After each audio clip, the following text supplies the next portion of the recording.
Homer had been kidnapped. His feet were shackled with iron chains. At that moment, You're going to be here a while.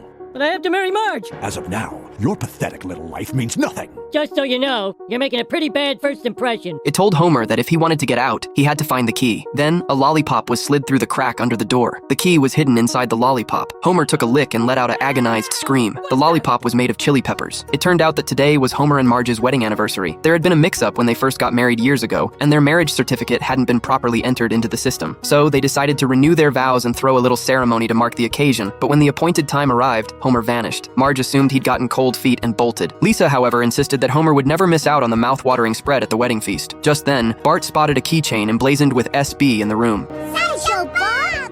He ruined the wedding, getting his revenge on us at last. Because he knows that if Mom and Dad don't get married, I'll never be born.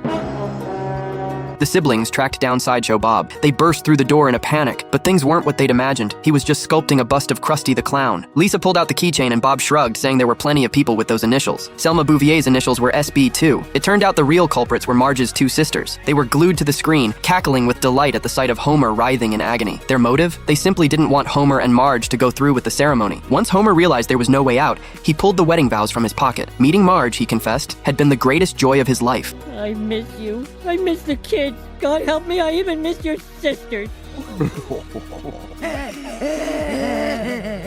That's when Lisa and Bart raced home to tell Marge they'd figured out where Homer was. He's right here. As for why his captors had let him go, Homer admitted he had no idea. When I awoke, I felt refreshed. Then I was blindfolded and two sobbing trolls threw me out of a van onto our lawn. I'm just happy you're back. Now let's get that chain off you. Won't it dry up in a few days and fall off in the bath? Oh, I've missed your nonsense.